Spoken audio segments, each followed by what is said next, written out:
Assalamualaikum warahmatullahi wabarakatuh. Bismillahi alhamdulillah.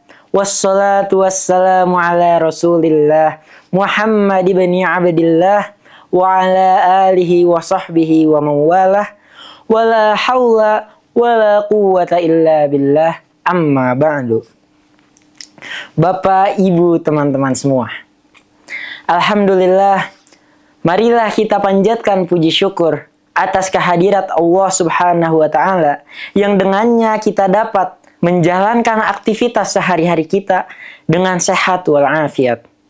Salawat serta salam tak lupa kita curah limpahkan kepada baginda Muhammad Sallallahu Alaihi Wasallam yang dengannya kita dapat merasakan manisnya Islam juga lezatnya iman.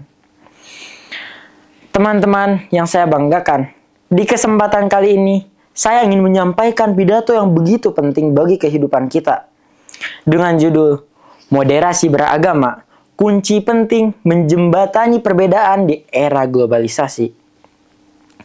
Teman-teman yang saya banggakan, kita hidup di era globalisasi di mana batasan-batasan geografis semakin kabur, juga interaksi antar tempat semakin intens. Globalisasi begitu banyak membawa manfaat-manfaat dalam kehidupan kita, seperti halnya kemajuan teknologi, pertukaran budaya, dan juga kemudahan dalam menggali informasi. Namun, globalisasi juga membawa banyak tantangan yang sangat besar, seperti halnya perbedaan dan juga keragaman. Maka daripada itu, diperlukan adanya moderasi beragama untuk menjembatani perbedaan di era globalisasi yang keras ini. Lantas, apa itu moderasi beragama? Moderasi beragama adalah suatu tindakan yang mengedepankan keseimbangan, keyakinan, keadilan, dan juga toleransi. Moderasi beragama bukanlah menghilangkan keyakinan di dalam diri kita. Akan tetapi, moderasi beragama adalah melaksanakan ajaran-ajaran agama dengan lebih fleksibel atau tidak melakukan hal-hal yang ekstrim sehingga memicu amarah orang lain dan juga tidak mengganggu kepercayaan orang lain dan menjalankan ibadah mereka. Lantas, mengapa begitu pentingnya moderasi beragama di kehidupan di era globalisasi? Tentu sangat penting, terutama untuk pencegahan konflik di tengah kerasnya kehidupan di zaman ini. Tentunya perbedaan-perbedaan semakin banyak dan semakin intens. Maka daripada itu, perlulah adanya moderasi beragama. Apabila kita bersikap moderat, maka kita akan lebih saling menghargai juga saling menghormati antar sesama. Sehingga terciptalah kerukunan masyarakat yang harmonis dan juga inklusif. Lalu yang kedua, moderasi beragama sebagai faktor pendukung dalam kerukunan dan juga kesatuan. Kerukunan antar umat beragama adalah faktor terpenting untuk menciptakan bangsa yang jaya. Maka daripada itu, perlulah kita untuk bersikap moderat agar kita lebih saling tolong-menolong, lebih bahu-membahu dalam urusan agama. Sehingga terjadilah persatuan dan kesatuan bangsa. Dan yang ketiga, moderasi beragama menjunjung tinggi nilai kemanusiaan.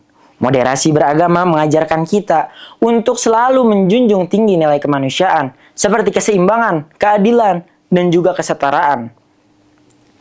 Dengan itu, dengan kita bersikap moderat, kita akan menjadi pribadi yang lebih baik, lebih adil, dan juga lebih bijaksana dalam menyikapi setiap perbedaan yang terjadi dalam negeri. Bapak dan Ibu sekalian, lantas bagaimana kita akan menerapkan moderasi beragama dalam kehidupan sehari-hari? Maka yang pertama dan yang paling terpenting adalah belajar menghargai setiap perbedaan. Perbedaan adalah satu hal yang pasti terjadi dimanapun itu.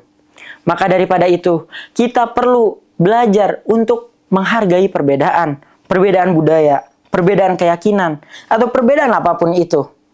Dengan itu, kita akan lebih damai dan juga lebih tenang dalam kehidupan ini.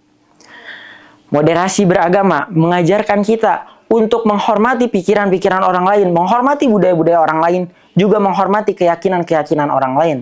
Lalu yang kedua, kita harus selalu mengedepankan dialog dan musyawarah. Di tengah perbedaan yang semakin besar juga keberagaman yang semakin tinggi, maka akan terjadi konflik-konflik yang tidak diinginkan.